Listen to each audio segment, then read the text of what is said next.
ಬಾಗಲಕೋಟೆಗೆ ADGP Alok Kumar ಭೇಟಿ ನೀಡಿದ್ದಾರೆ.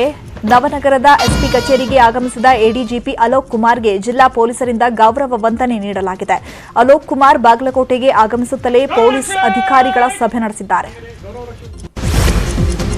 Xerox ಅಂಗಡಿಯಲ್ಲಿ ಅನಧಿಕೃತ ವೋಟರ್ ಐಡಿ ತಯಾರಿ ಮಾಡುವ ಘಟನೆ ಧಾರವಾಡದಲ್ಲಿ ನಡೆದಿದೆ. ಹುಬ್ಬಳ್ಳಿಯ ಸೈಬರ್ ಕ್ರೈಂ ಪೊಲೀಸರು ದಾಳಿ ಮಾಡಿ ಜೆರಾಕ್ಸ್ ಅಂಗಡಿಯ ಮಹಮ್ಮದ್ ಅಲಿ ಎಂಬಾತನನ್ನ ಬಂಧಿಸಲಾಗಿದೆ. ಧಾರವಾಡದ ಅಂಜುಮನ್ ಕಾಂಪ್ಲೆಕ್ಸ್ನಲ್ಲಿರುವ ಎಂಜೆಆರ್ ಜೆರಾಕ್ಸ್ ಸೆಂಟರ್ನಲ್ಲಿ ಚುನಾವಣಾ ಆಯೋಗದ ವೆಬ್ಸೈಟ್ ಬಳಸಿ ಅನಧಿಕೃತ ವೋಟರ್ ಐಡಿ ತಯಾರಿ ಮಾಡ್ತಾ ಇದ್ರು ಅಂತ ಹೇಳಲಾಗ್ತಾ ಇದೆ. ರಾಯಚೂರಿನ ಗುರ್ಜಾಪುರ ಬ್ರಿಡ್ಜ್ ಕಮ್ ಬ್ಯಾರೇಜ್ನ ಎಲ್ಲ ಗೇಟ್ಗಳನ್ನು ತೆಗೆಯಲಾಗಿದೆ. ಸತತ 10 ದಿನಗಳ ಕಾರ್ಯಾಚರಣೆ ಬಳಿಕ 194 ಗೇಟ್ಗಳನ್ನು ತೆಗೆಯಲಾಗಿದೆ. ಸೀರೆ ಕಳ್ಳಿಯರ ಖತರ್ನಾಕ್ ಗ್ಯಾಂಗ್ ಬಳ್ಳಾರಿಯಲ್ಲಿ ಪತ್ತೆಯಾಗಿದೆ. ಸೀರೆ ಖರೀದಿ ನೆಪದಲ್ಲಿ ಬೆಲೆ ಬಾಳುವ ಸೀರೆ ಕದ್ದ ವಿಡಿಯೋ ಸಿಸಿಟಿವಿಯಲ್ಲಿ ಸೆರೆಯಾಗಿದೆ.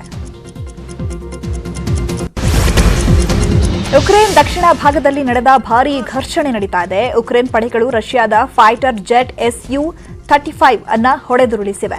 ರಷ್ಯಾದ ಯುದ್ಧ ವಿಮಾನ ನೋವಾ ಖಾಖೋವ್ಕಾ ನಗರದ ಬಳಿ ಪತನವಾಗಿದೆ. ಸದ್ಯ ಆ ವಿಡಿಯೋ ಎಲ್ಲೆಡೆ ವೈರಲ್ ಆಗಿದೆ.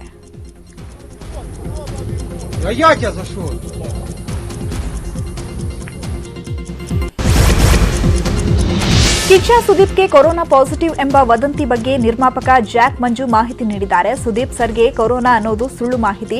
ದೆಹಲಿಯಿಂದ ಬಂದು ಕ್ರಿಕೆಟ್ ಆಡುವಾಗ ಮಳೆಯಲ್ಲಿ ನೆನೆದ ಕಾರಣ ವೈರಲ್ ಫೀವರ್ ಬಂದಿದೆ ಅಂತ ಹೇಳಿದ್ದಾರೆ. ಸುಳ್ಳು ಮಾಹಿತಿ. ಅವ್ರಿಗೆ ದೆಹಲಿಯಿಂದ ಬಂದ ನಂತರ ಕ್ರಿಕೆಟ್ ಆಡುವಾಗ ಸ್ವಲ್ಪ ಮಳೆಯಲ್ಲಿ ನಿಂತು ವೈರಲ್ ಫೀವರ್ ಬಂದಿದೆ. 22ನೇ ತಾರೀಕು ಮುಂಬೈನಲ್ಲಿ ಪ್ರಚಾರಕ್ಕೆ ಮತ್ತೆ ತೊಡಕೊಳ್ತಾ ಇದ್ದಾರೆ. 23, 24 ಮುಂಬೈಯಲ್ಲಿ, 25ನೇ ತಾರೀಕು ಹೈದರಾಬಾದ್ನಲ್ಲಿ, 20 ತಾರೀಕೆ ಬೆಂಗಳೂರಿನಲ್ಲಿ ಪ್ರಚಾರಕ್ಕೆ ಬರ್ತಿದ್ದಾರೆ. 27ನೇ ತಾರೀಕು ದುಬೈನಲ್ಲಿ ಪ್ರೀಮಿಯರ್ ಶೋಗೆ ಹೋಗ್ತಿದ್ದಾರೆ. ಈಗ ಅವರಿಗೆ ಆಗಿರುವಂತದ್ದು ವೈರಲ್ ಫೀವರ್ ಹೊರತು ಕೋವಿಡ್.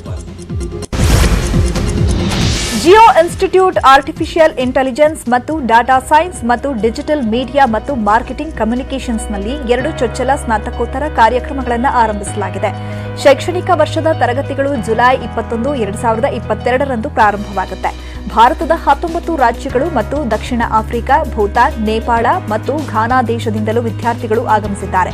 ಈ ಬಗ್ಗೆ ಮಾತನಾಡಿರುವ ರಿಲಯನ್ಸ್ ಫೌಂಡೇಶನ್ ಮುಖ್ಯಸ್ಥೆ ನೀತಾ ಅಂಬಾನಿ, ಜಿಯೋ ಇನ್ಸ್ಟಿಟ್ಯೂಟ್ ನಮ್ಮೆಲ್ಲರಿಗೂ ಒಂದು ಪ್ರಮುಖ ಮೈಲಿಗಲ್ಲು.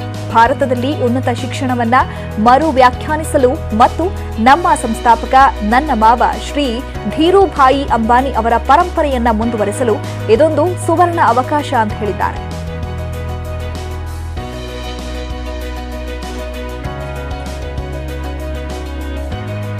ಜಿಯೋ ಇನ್ಸ್ಟಿಟ್ಯೂಟ್ ಆರ್ಟಿಫಿಷಿಯಲ್ ಇಂಟೆಲಿಜೆನ್ಸ್ ಮತ್ತು ಡಾಟಾ ಸೈನ್ಸ್ ಮತ್ತು ಡಿಜಿಟಲ್ ಮೀಡಿಯಾ ಮತ್ತು ಮಾರ್ಕೆಟಿಂಗ್ ಕಮ್ಯುನಿಕೇಷನ್ಸ್ನಲ್ಲಿ 2 ಚೊಚ್ಚಲ ಸ್ನಾತಕೋತ್ತರ ಕಾರ್ಯಕ್ರಮಗಳನ್ನು ಆರಂಭಿಸಲಾಗಿದೆ.